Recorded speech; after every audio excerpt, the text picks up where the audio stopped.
ఆంధ్రప్రదేశ్లో కూటమి ప్రభుత్వం అధికారంలోకి వచ్చాక ఉచిత ఇసుక విధానం అంటూ కొత్త పాలసీని తీసుకొచ్చారు. చాలా చోట్ల ఇసుక యార్డుల దగ్గర ఉచిత ఇసుక విధానం అంటూ ఫ్లెక్సీలు పెట్టారు. ఆ ఫ్లెక్సీల్లో టన్నుకు 1250 నుంచి 1450 వరకు అంటూ ఒక రేటు పెట్టారు. అట్లాంటప్పుడు ఇది ఉచిత ఇసుక విధానం ఎలా అవుతుంది? ఈ ఉచిత ఇసుక విధానం ద్వారా ప్రజలకు ఎటువంటి ఉపయోగం ఉంటుంది? ఎటువంటి ఉపయోగం ఉండదు. కూటమి నాయకులు దోచుకోవడానికి, వేల కోట్లు సంపాదించుకోవడానికి మాత్రమే ఈ ఉచిత ఇసుక విధానం వారికి మాత్రమే పనికొస్తుంది. దీనివల్ల పేదవాడికి ఎటువంటి ఉపయోగం ఉండదు. ఉచిత ఇసుక విధానం అంటూ ఇసుక యార్డుల దగ్గర, డంపింగ్ యార్డుల దగ్గర 1250 నుంచి 1450 వరకు అమ్ముకుంటున్నారు. ఆ తర్వాత ట్రాన్స్పోర్ట్ ఛార్జీలు అదనంగా ఖర్చు అవుతాయి. ట్రాన్స్పోర్ట్ ఛార్జీలతో కలిపి దాదాపు ఒక టన్ను ఇసుక 2000 వరకు ఖర్చు అవుతుంది. లేకపోతే ఈ ఉచిత ఇసుక విధానం ద్వారా 1450 రూపాయలకి లబ్ధిదారుడు ఇంటి దగ్గర తీసుకొచ్చి ఇసుక పోస్తున్నారు.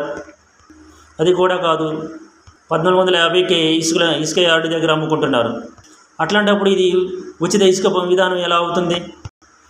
ఉచిత ఇసుక విధానం అంటూ ఎవరో ఒకరు కూటమి నాయకుడికి ఆ ఇసుక క్వారీని అప్పచెప్పుతారు. అతను ఇసుకను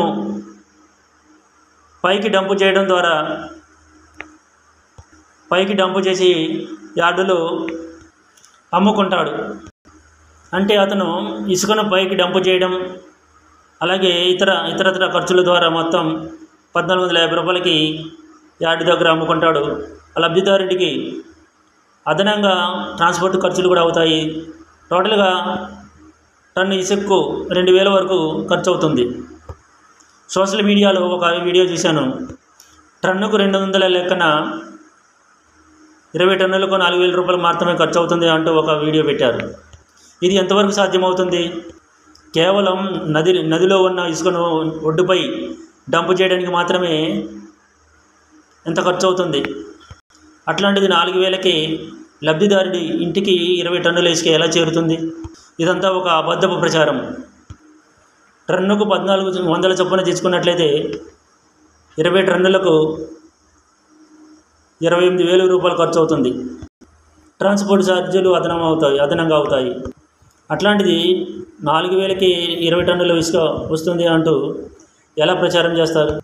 వైసీపీ ప్రభుత్వంలో టన్నుకు 375 రూపాయల దగ్గర నుంచి 800 వరకు వివిధ ప్రదేశాలను బట్టి తీసుకున్నారు.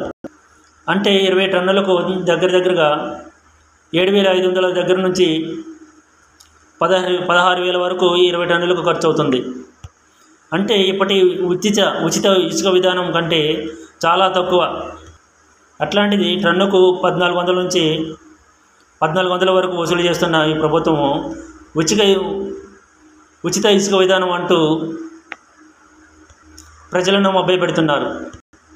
ఈ ఉచిత ఇసుక విధానం అనేది కూటమి నాయకులకు దాచుకోవడానికి తప్ప పేదవాడికి ఎటువంటి ఉపయోగం ఉండదు.